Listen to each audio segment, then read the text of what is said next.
He never expected things to turn out this way. What started as a simple idea, filming the first episode of Scrappy and Chaotic TV, slowly turned into something he never could have imagined. He remembered how the cameras first showed up at his mother's house during his daughter's birthday party. Erica was there, Eric was there, Mama D was there. Everyone people loved seeing on screen was right in that living room. And from that moment on, he realized the entire show depended on him. Every scene, every storyline, every chaotic moment, he was always on camera, always followed, always the center. He didn't complain, but deep down, he knew the truth. The show only rose because he was present. He was the heartbeat of everything. But when it came to his kids, he drew the line. He couldn't be everywhere at once. He couldn't film nonstop and still be the father he needed to be. And he knew Chaotic didn't understand that. Chaotic didn't have kids. He didn't know the responsibility, the exhaustion, the emotional toll. So while Chaotic woke up early, running from one shoot to the next, Scrappy was dealing with real life, the kind you can't edit, script, or film for views. And then everything changed in one horrifying night. Lil Scrappy, the man who survived the streets, the industry, heartbreak, lawsuits, family drama, injuries, and public humiliation, suddenly collapsed. No warning, no movement, no heartbeat. 1 second he was breathing, the next his body gave out. His skin turned pale, his chest still, and the room erupted in panic. Someone screamed for help.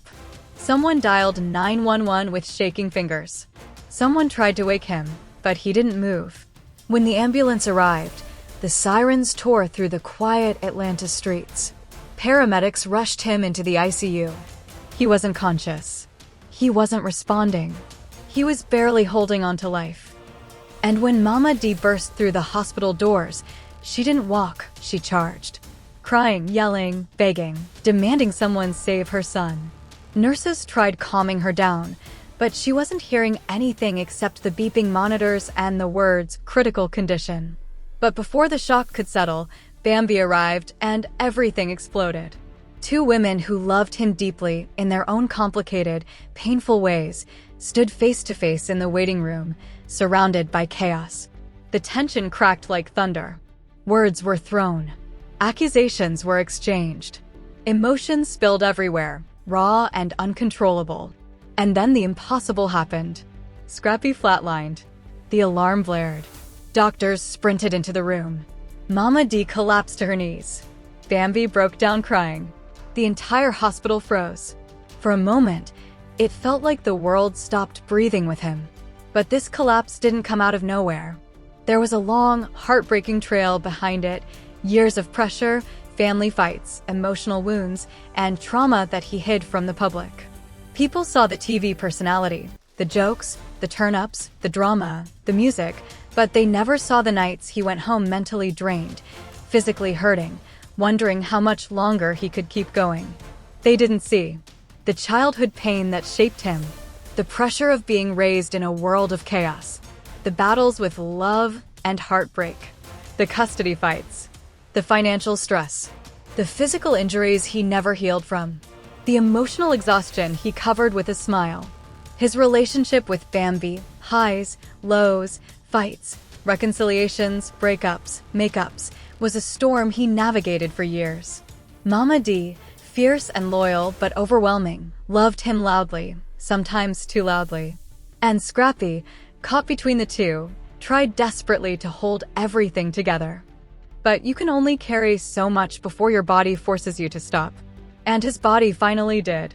Friends said he had been overwhelmed for weeks, barely eating, barely sleeping, constantly stressed, complaining of dizziness and chest pain. But Scrappy had always pushed through. He believed he had to.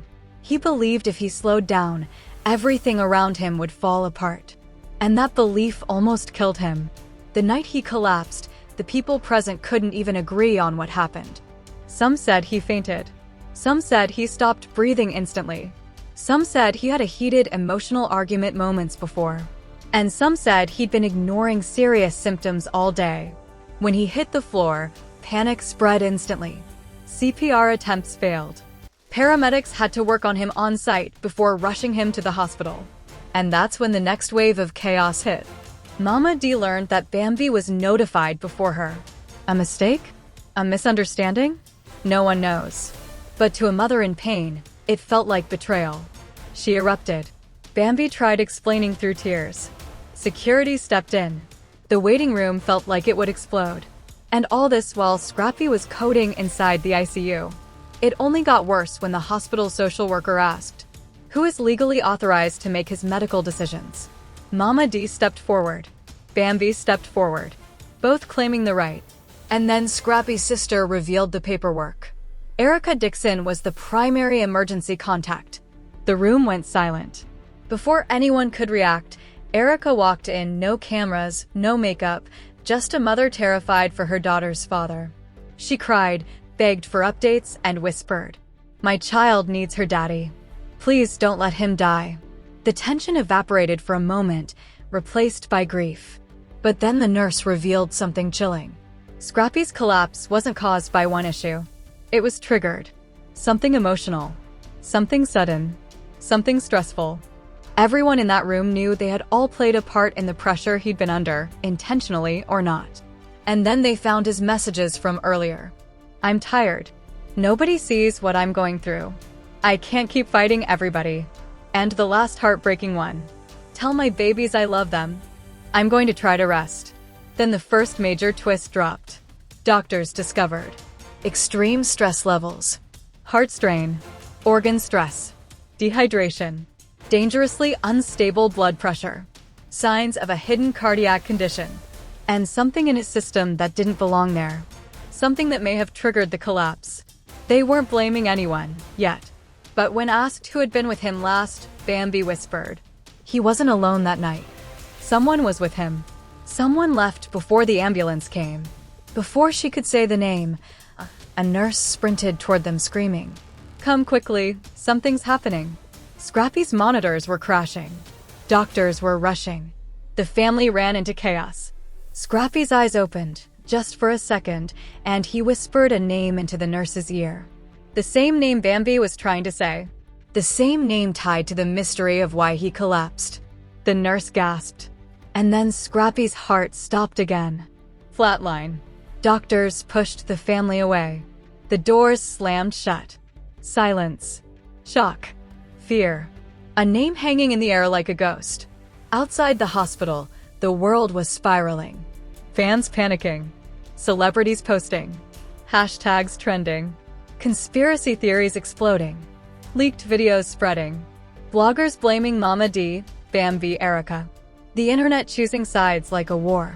And inside the hospital, 3 women who once loved the same man were crying under the same fluorescent lights, unsure if he'd survive the next hour.